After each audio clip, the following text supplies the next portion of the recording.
So, I guess I should have known something was off when I started feeling like a guest in my own home. Not in an obvious, dramatic way at first, it was just little things, you know? Like, suddenly we had a second Netflix account. There were weird groceries in the fridge I never bought, like oat milk and that fancy vegan cheese that smells like regret.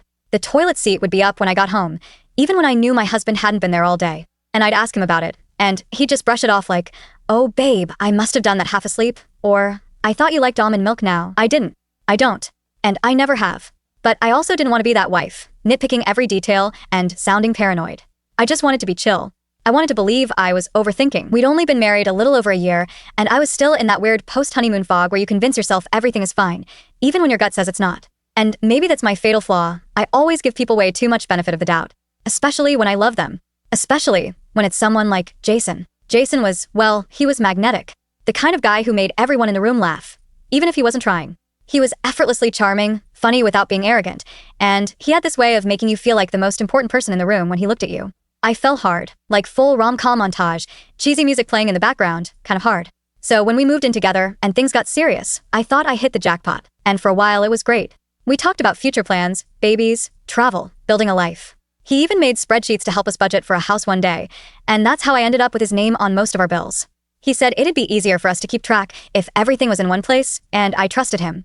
I handled the payments, he handled the paperwork. Except suddenly our money started disappearing. At first it was small, like $50 here, $100 there, stuff that didn't match the receipts I had. But Jason always had an excuse.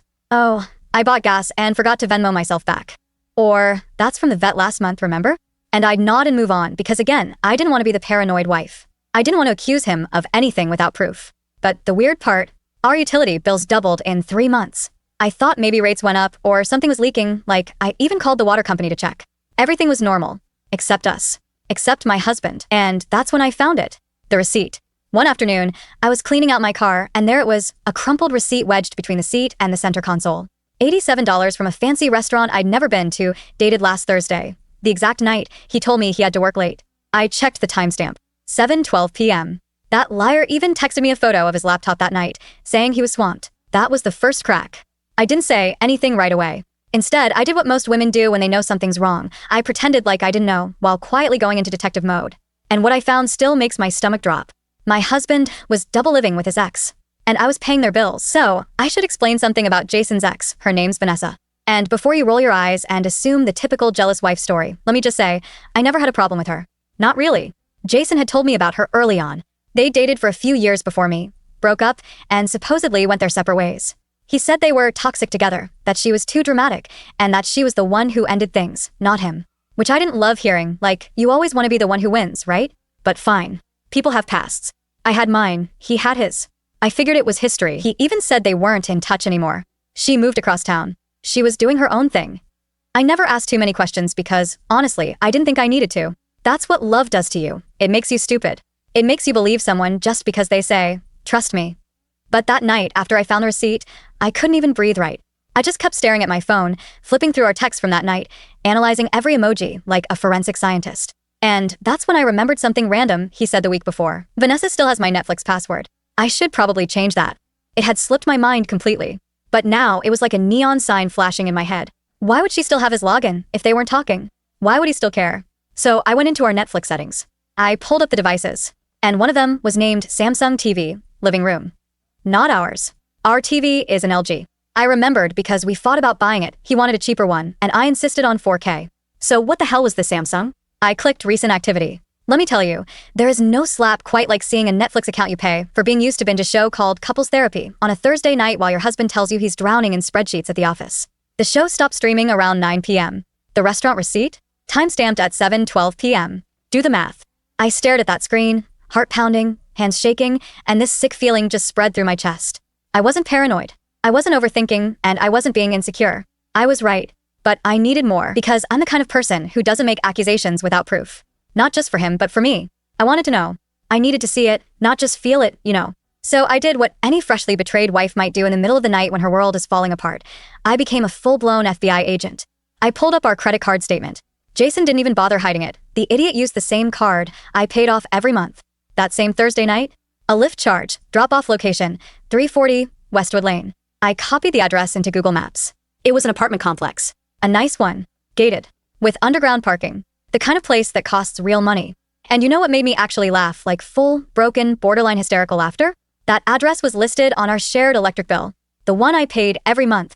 That's when it hit me. I'd been paying their bills. Water, electricity, Wi-Fi, all split across 2 properties. Because Jason had added a second residence for work purposes months ago. Said it was cheaper for him to crash closer to the office a few nights a week. Said it was temporary, and I believed him. So, yeah, the work apartment. That wasn't his. It was theirs. Jason was living a second life with Vanessa right under my nose. And yeah, he was funding it with my money. Like, what? I felt nauseous. I felt humiliated.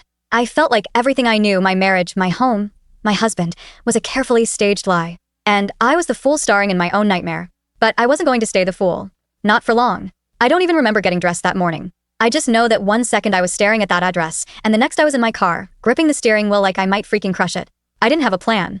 I didn't know what I was going to say. All I knew was that I needed to see it. I needed the truth. So I drove to 340 Westwood Lane. It was even nicer in person. Quiet, manicured lawns, fresh paint, those fake plants in the lobby that make everything feel expensive. I buzzed through the gate behind a delivery guy, followed him right in like I belonged there. I felt like I was floating. My legs were moving, but my brain hadn't caught up. I just kept thinking, what if I'm wrong? What if this is all some insane misunderstanding? What if this destroys everything and I can't go back? But I couldn't stop myself. I took the elevator up to the 3rd floor. Apartment 307. My heart was beating so hard, it almost felt like it might crack a rib. I stood outside that door, frozen for a full minute. And then it opened. Not because I knocked, but because someone was leaving. It was her, Vanessa. She froze when she saw me. Like literally stopped mid-step, keys in hand, and guess what? Wearing one of my hoodies and holding a reusable coffee cup that I recognized. It was mine. One I'd left in his car months ago and never saw again. I wish I could say I handled it like a queen, that I kept my cool, that I smiled and walked away with my head held high. But no. I laughed. I laughed the sharp, bitter, unhinged laugh because honestly it was just so freaking surreal. Standing there, in front of the woman I'd been told was crazy, watching her walk out of an apartment I unknowingly paid for, wearing my husband's clothes and sipping from my mug. And she had the audacity to say, "Oh hey, I didn't know you guys were still together." I mean, still together, really? Like we were some long-forgotten college situationship. Like she hadn't just walked out of his bed, most likely, after a cozy little night funded by my checking account. My voice came out way calmer than I expected. "So, this is where my electric bill's been going?" Her face went white. She started stammering. He said you guys were separated? I cut her off right away. She nodded, like a scared little kid caught cheating on a test. He said you two were done. That you moved out. That you wanted space. To be honest, for a split second, I hate this, but I felt sorry for her, because I saw it in her eyes. She didn't know. Not at all. She was just another player in Jason's little game. Another woman getting crumbs and lies disguised as affection.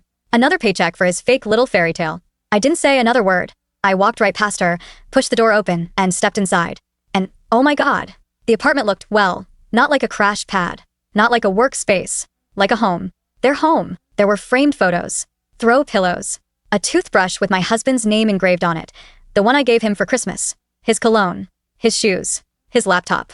Everything that should have been in our shared apartment was here. He was here. Living this second life. Playing house with his ex while pretending to be married to me. And the worst part? There was a framed picture of the two of them, Vanessa and Jason, on the coffee table. The same exact photo he had printed for our anniversary last year, except in this one, I wasn't in it. That's when it broke. All the shock and numbness and confusion, it just shattered into white-hot rage. I took that picture frame and smashed it on the floor. I didn't care. I wanted to break everything. I wanted to scream, I don't know, maybe flip the table, set the place on fire. But I didn't, because just then the door opened again, and Jason walked in, like nothing was wrong, like I wasn't standing there in the middle of his double life, like I hadn't just uncovered everything. And you know what that coward said? "What are you doing here?" That was the first thing out of his mouth. Not, "I can explain." Not, "Oh my God," or something. Not even a flinch of guilt. Just that, like I was the one who broke into some sacred space of his and ruined the vibe. I didn't answer right away. I just stared at him. I don't know what I expected. Shock maybe? Panic? Some pathetic attempt at damage control? But Jason looked annoyed. Like I'd messed up his schedule. Like I was the one in the wrong. I finally found my voice and I go like, "You live here?" He gave this tired sigh. Like I was overreacting. Like he was bored of me already. "Look, I can explain." "No," I snapped. "Don't you dare explain. Don't you dare stand there in an apartment I've unknowingly helped pay for, with your ex drinking from my cup, wearing my clothes, and talk to me like I'm some unreasonable idiot." He opened his mouth again, probably to gaslight me some more, but I kept going. I went through the bills, Jason. I saw the Lyft receipt, the Netflix account, the second electric meter on our utility statement. "You've been lying to me." living a whole other life while sleeping next to me every night like nothing was wrong. He flinched then, not visibly, but his jaw clenched just a little. That's when he switched tactics. Okay, he said, his voice calm. Vanessa and we've been talking, but it's not what you think. She was going through a rough time, and I was helping her out. That's all. Helping her out? I blinked. You live here. He goes like, oh, it's temporary and all that. With framed photos on the coffee table, your clothes in the drawers, 2 toothbrushes in the bathroom. Tell me, Jason, how long have you been helping her like this? He paused. Just a second. But that was all I needed. 8 months, he said, like he was confessing to eating the last slice of cake. I felt like someone had taken a hammer to my chest. I'd been walking around for almost a year thinking we were rebuilding, reconnecting, that maybe we were getting back to who we used to be, while he was over here playing family with the same woman he once called emotionally manipulative. I don't even remember sitting down, but suddenly I was on the edge of their stupid couch, staring at my hands, trying not to fall apart. You said she was toxic, I said quietly. You said she broke you, that she made you feel like nothing. Was that a lie too? Or is that just what you say about me now when you're over here? Jason sat across from me, rubbing his temples like he was the victim. It wasn't supposed to go this far, okay? I didn't plan any of this. She reached out, and it just happened. That's when I realized the most disgusting part of it all. He wasn't sorry. Not really. He wasn't sorry he did it. He was sorry he got caught. He stood up, pacing now.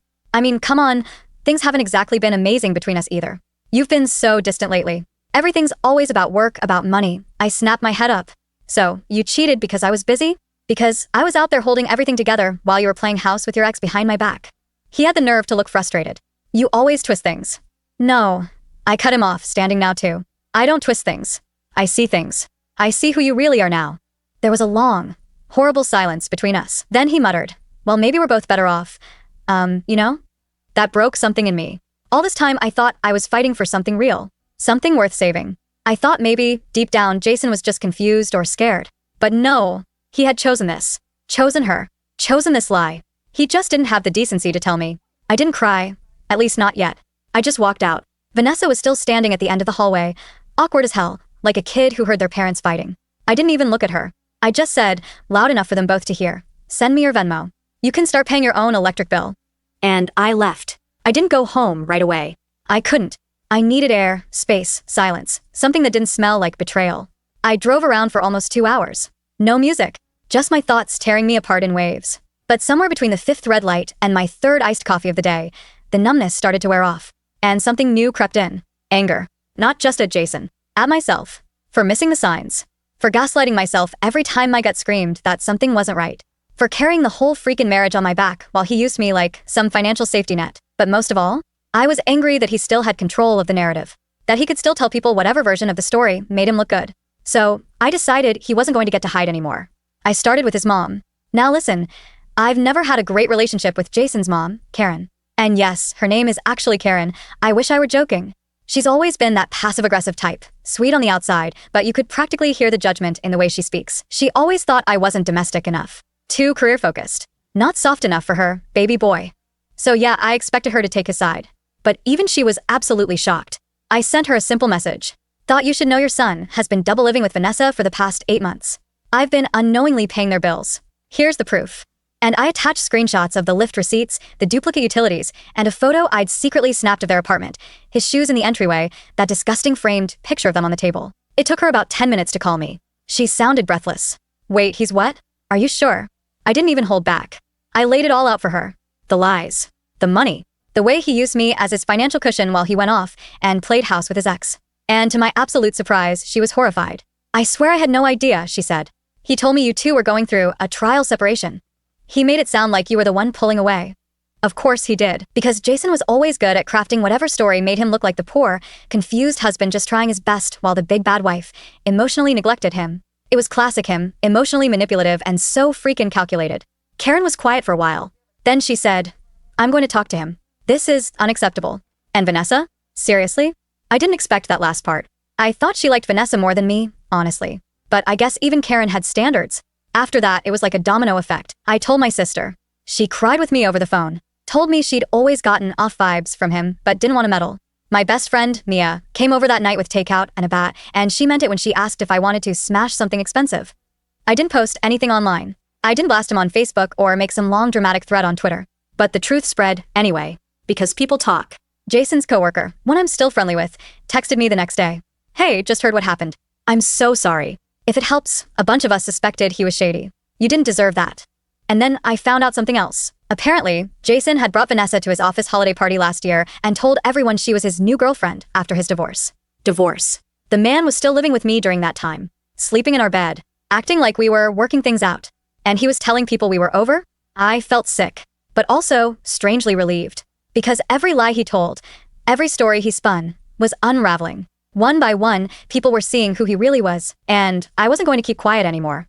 I scheduled a meeting with our landlord, took his name off the lease, closed our joint checking account, changed all the passwords, transferred the utilities into his name. If he wanted a life with Vanessa, he could pay for it himself now. Because I was done being the unpaid sponsor for his lies. It was about 2 weeks after everything exploded that he showed up again. I'd been doing better than I expected. Not good, not great, but better. My chest didn't feel like it was splitting open every time I woke up anymore. I could drink coffee without crying into the mug. Baby steps, right? I had started slowly taking pieces of my life back, changed my locks, got the mail redirected, finally slept without checking if he was next to me out of habit.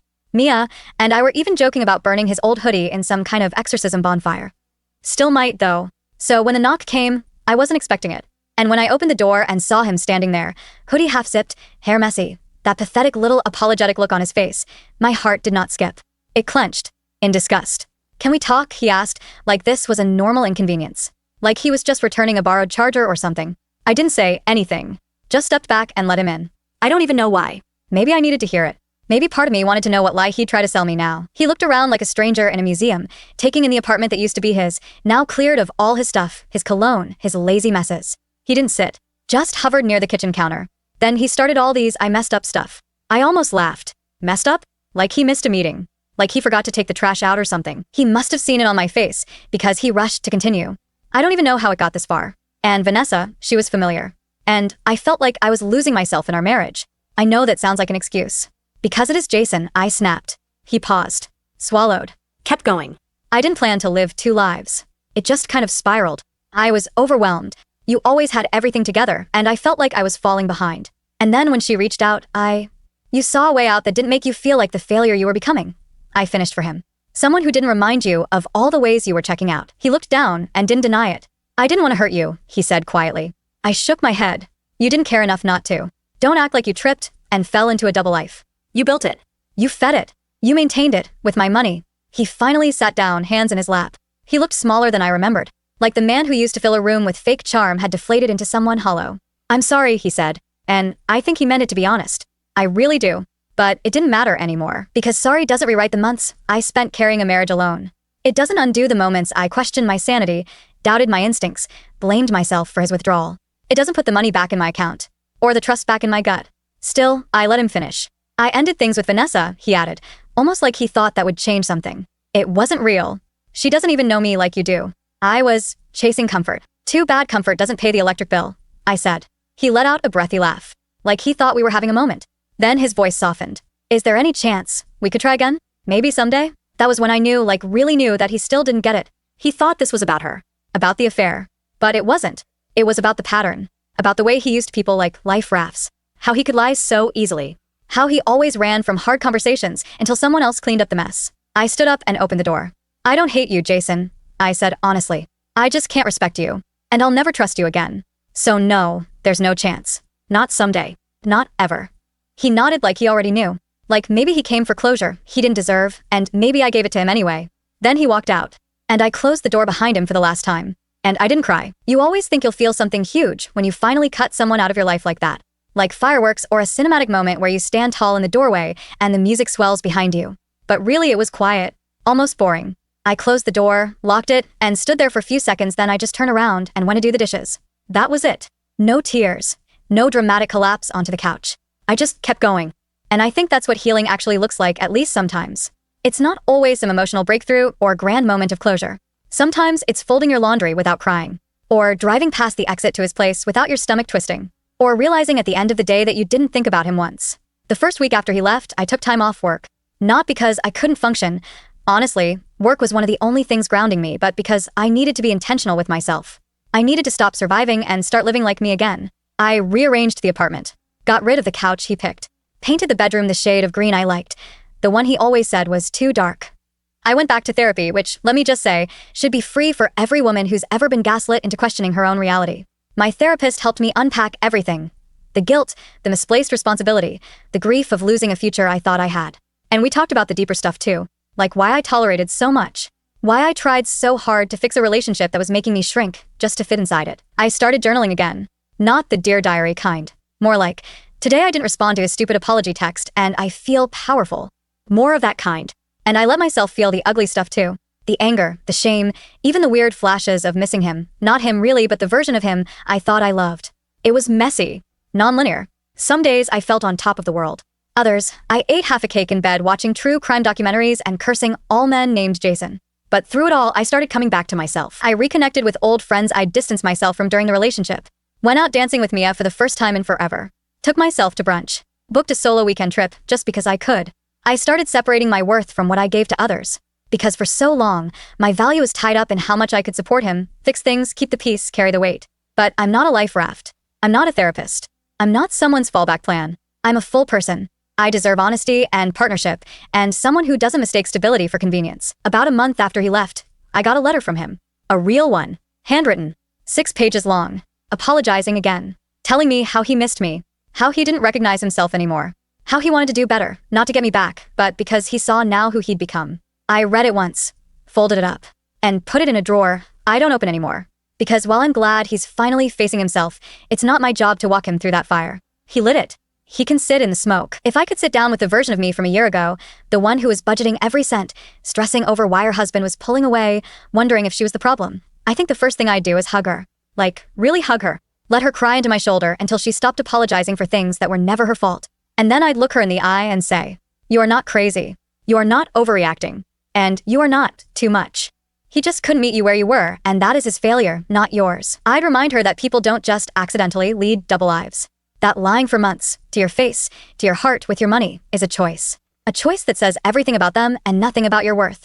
I'd tell her it's okay to be angry. That it's okay to feel stupid sometimes. That being betrayed doesn't make you naive. It makes you human. And that giving someone the benefit of the doubt, even when they didn't deserve it, speaks more about your compassion than your weakness. And I tell her she's going to be okay. That one day she's going to wake up and realize she hasn't thought about him in weeks. That she's going to laugh again, like really laugh, and it'll hit her all at once that she feels light. Like her chest isn't constantly tight anymore. Like she can breathe without tiptoeing around someone else's moods. Because here's the thing no one tells you when you're in the thick of betrayal. Yes, it hurts. Yes, it breaks you. But it also clears the way. It forces you to rebuild, but this time, on your own terms. I have boundaries now. I have a deeper sense of who I am and what I will never again accept. I don't apologize for needing consistency. I don't make myself small so someone else can feel big. And I see red flags so clearly now. Not just in others, but in myself too. The people-pleasing, the silence I used to keep peace, the way I'd gaslight my own intuition because I was afraid of confrontation. All of that, gone. And I want to say something to anyone listening who's been through something like this, or is in it right now and feels like they're drowning. You are not alone. You're not too emotional. You're not making a big deal out of nothing. You're reacting to being mistreated. You're responding to pain. And you are allowed to walk away from someone who doesn't see your value until it's convenient for them to. You are allowed to burn the bridge they thought you'd drown under. And you are allowed to start over. Even if it's messy, even if it's scary, because what's on the other side of that fear? It's freedom. It's peace. It's you finally choosing you. And if you're anything like me, you're going to be just fine. Even better. You're going to thrive in a life you don't have to beg someone to show up for. And someday soon, you'll look back and say, "Thank God, he showed me who he was.